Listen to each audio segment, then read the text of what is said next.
Okay, here's the video. This new video. I'm going to be showing you how we're going to be cutting out the three main pieces for the chair out of foam.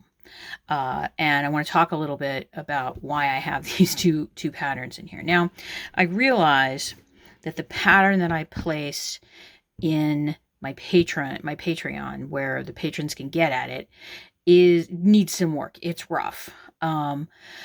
So I am going to be making amendments to that pattern, then replacing pieces as I kind of go along. Because, like I said in the piece that I wrote that went along with it, this is my first time ever trying to create a pattern like this. So you can see here I have the version with the curved pieces where I've kind of rounded off the corners a little bit. This is the one that's already in the pattern. And then I have this version here that has no curves on the end. It's all nice, sharp, and pointy. I'm going to add this. I guess I'm going to be adding appendices to the pattern. Again, I'm not quite sure how I'm going to do it, but here we are. I'm figuring out how to do this. Thank you for supporting me. So now that I've got that out of the way, you will be getting this pattern. If you're watching this, don't worry. You're going to get this pattern here. Don't worry. I'm going to move these out of the way. Now, what we're going to be shooting for today, if I can figure out which one is which here, this, by the end of this video today, we'll have these cut out, these pieces cut out of foam, and we'll have them covered in some tag board. Or you can hear the difference there too. You really can.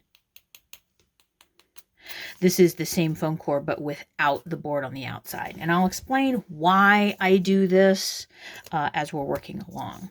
So you can see here, I've got some pieces already cut out, but I'm going to show you how I cut them out.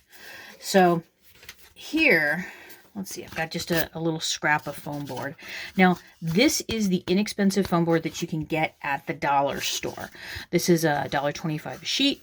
You can get a lot of stuff out of this. This is just a scrap. I think it's like a 22 by 28 inch would be the conventional American size of this.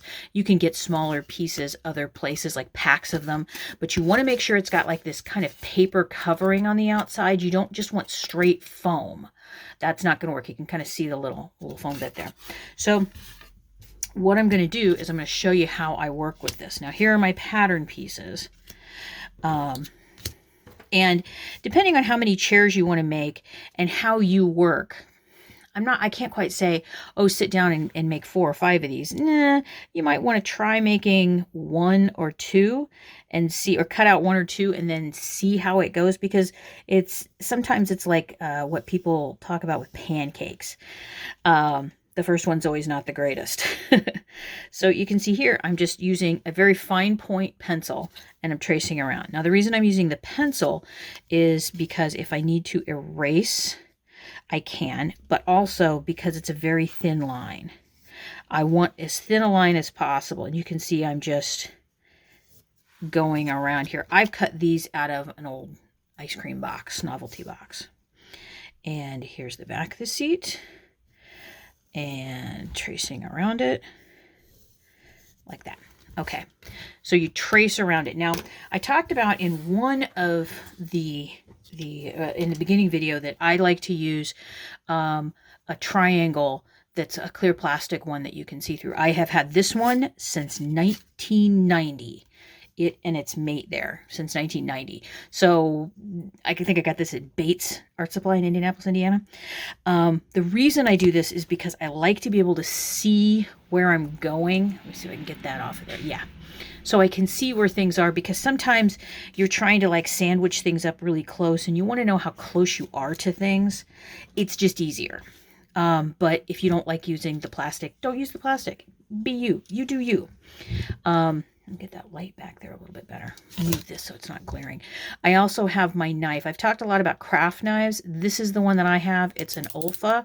I cannot convey to you how much in love I am with this blade. It was inexpensive, and it locks automatically.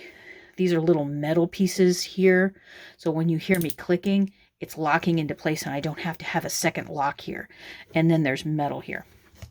Now, when I'm working with foam core, I extend out the blade. This is 1, 2.5, because I'm kind of cutting through something a little thicker. Now, I'm going to place this directly here and holding my blade as perpendicular as I can, I'm going to simply draw through.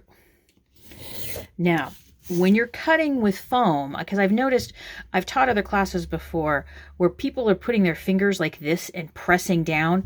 When you're doing this, you're actively impeding the pulling of the knife. You're pressing down and then trying to pull. Don't do that. It's going to ruin your hand. You're going to ache. And if you do it this way, because you're cutting through, cutting this foam, this paper covered foam is like cutting butter practically. And if your blade is nice and sharp, you can get through it once and you'll get a nice clean cut. You don't want it too angular. So I'm going to use this example right here. I'm going to cut this out. Now you can see I just cut the straight line. I didn't cut the curved parts. Don't ever cut the tiny little curved parts, because there's a much easier way to do it. So here I am. I'm going to do this again. It's not coming out. And notice I wiggled that, but I didn't move my triangle. Now, when the pieces get small, you want to hold down hard here. And then draw through and draw through. And you can see the cuts are fairly clean. If you feel any hint of it catching, it means your blade isn't sharp enough and you may need to nip off an end of that. So you can see here, I've cut this out and you can still see where those little areas are. See that little line right there? All I'm going to do is I'm going to hold my blade this way and I'm going to cut it off like it's a little triangle. And I sometimes extend it out a little bit more. These knives are really nice for that. And then I cut that tiny little corner off, just like that. And I'm going to do it again, chop, again, chop. And don't worry about it. We are making, this is one tiny piece of a very large piece.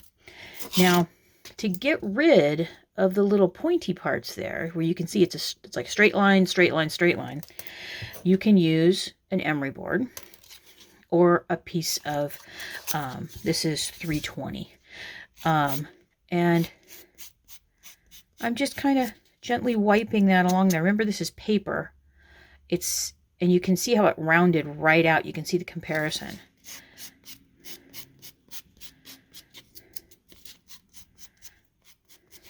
And then if you don't have sandpaper, I usually start with the lighter side, not the grittiest grit side, and just carefully.